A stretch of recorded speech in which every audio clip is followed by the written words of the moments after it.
ओवैसी साहब, आप अपने बच्चों को मदरसे में पढ़ाएंगे? क्यों नहीं पढ़ाएंगे? कहाँ पढ़ाते हैं सर? क्यों नहीं पढ़ाएंगे? कौन पढ़ाता है? सुनिए, जितने नेतागण है, मेरा सवाल का ही सिर्फ ए हिस्सा नहीं, था। सुनिए, पार्ट बी, नहीं, सुनिए, पार्ट बी, अपने बच्चों को नहीं पढ़ाना है लेकिन मदरसा चलते रहे। अच्छा मैडम, कितने मदरसे हैं सर जहाँ पर साइंस नहीं पढ़ाया जा रहा है? मेरी बात सुनिए, मेरी बात सुनिए। मदरसे क्यों बनाए जाते हैं? इंजीनियर डॉक्टर बनाने के लिए नहीं।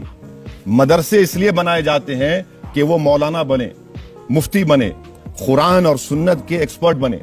ये बड़ी अच्छी बात कही आप। उसका प्राइमरी मकसद क्या होता है?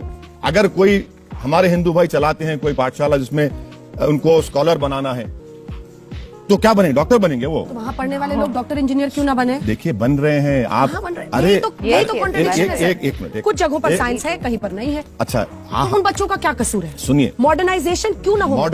मॉडर्नाइजेशन तो जिंदगी की जरूरत है, मगर अगर आप बोलेंगे कि प्राइमरी मकसद के तहत जो मदरसे बनाए गए हैं उसको छोड़ दो, आप क्यों छोड़ेंगे? हम क्यों छोड़ेंगे? हम भाई जहां पर बच्चा कोई जा रहा है तो हाफिज कुरान बनेगा, मुफ्ती बनेगा, आलिम फाजिल बनेगा। बहुत ही बढ़िया।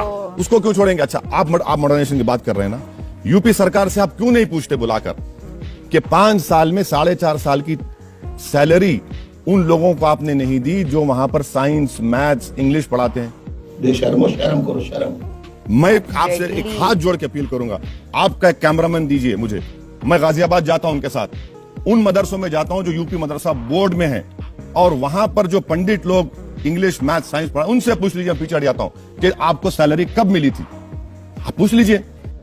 यही नहीं, अभी और सुनिए। अच्छा, मोहन भागवत जब गए थे मदरसे में, उन्होंने पूछा था बच्चों से कि क्या बनोगे, तो एक ने कहा डॉक्टर, एक ने कहा इंजीनियर। आप कह रहे हैं कि वो सिर्फ तालीम ही हासिल करते हैं ताकि मौलाना बने? नहीं, उसका प्राइमरी मकसद क्या होता है मदरसे बनाने का?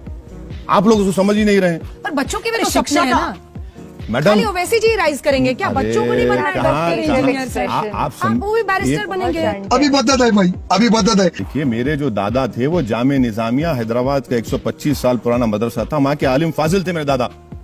आप समझिए इस बात को। कितने साल पहले? अरे कितने साल पहले थे वो? ये आज की बात कर रहे हैं, 2022 की। और वो अपने वक्त के बहुत बड़े वकील भी थे, बहुत बड़े वकील भी थे, क्रॉस एग्जामिनेशन की मशहूर थी। मगर आपका प्राइमरी इंपॉर्टेंस क्या है? मकसद क्या है मदरसा खोलने का? या आप इंजीनियरिंग कॉलेज खोल दिए या मेडिकल कॉलेज को? अच्छा, और एक बात, चलिए आपकी बात सही, अंजना ओम कश्यप की, और मैडम आपकी बात सही है। आपने कितने स्कूल खोले भाई मुसलमान इलाकों में? चलिए बता दी यूपी सरकार। अभी बोलती बात तो होने नहीं देंगे। अरे मेरे भाई, मैं चीफ मिनिस्टर नहीं हूं, आपको स्कूल खोलने से मैं रोक नहीं सकता हूं। आपने कितने मुस्लिम बाहुल इलाकों में कितने आपने स्कूल खोले? बता दो। चलो 5 साल में तुमने कितने खोले? खोल दो ना। आपको सच्चर कमेटी से लेके मिश्रा कमीशन, कुंडू कमेटी कह रही है कि मुसलमानों के इलाकों में स्कूल नहीं खोले जाते सरकार की तरफ से। पुलिस स्टेशन खोला जाता, शराब की दुकान खोली जाती, सीसीटीवी कैमरे लगा दिए जाते। तुम्हें शर्म है? कुछ शर्म आया है? आप स्कूल खोलिए, स्कूल खोलिए। अच्छा, इनसे पूछिए तेलंगाना में हमने क्या किया। तेलंगाना में 60,000 मुस्लिम बच्चे और बच्चियां 6th क्लास से 12th क्लास तक फ्री में पढ़ती हैं। क्या बात है सर, क्या बात है सर, Very क्या nice. बात, ये बात है। That's really good. Residential school में फ्री में पढ़ती 60,000। ये काम हुआ है, ऐसा काम करिए ना आप। Very nice. पार्लियामेंट में मैंने उठकर कहा कि भाई जो मुसलमानों, माइनॉरिटीज को, मुसलमान है, स्कॉलरशिप जो मिलती है pre matric, post matric, merit cum means, आप उसको डिमांड ड्रिवन कर दीजिए, नंबर मत करिए। हर साल मैडम, मेरी स्टैंडिंग कमेटी के मेरा सजेशन था कि 1 करोड़ बच्चे लूज कर रहे स्कॉलरशिप, आप नंबर लगा दिए। कौन रोक रहा है? आप स्कूल खोलिए ना। सबके सब चोर है साल।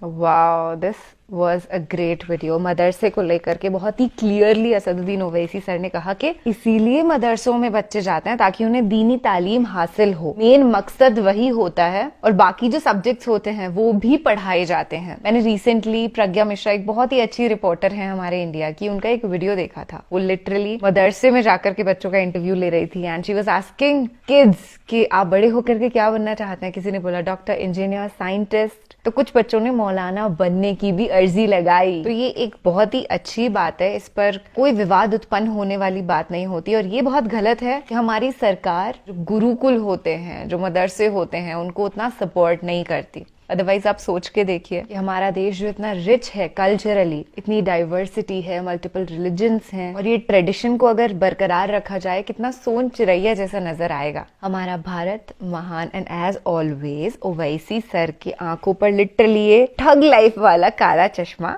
जरूर से चढ़ा हुआ था, हमें दिखाई नहीं दे रहा था शायद, पर जिस तरीके से उन्होंने हाजिर जवाब दिया along with the facts, we know he is always dope.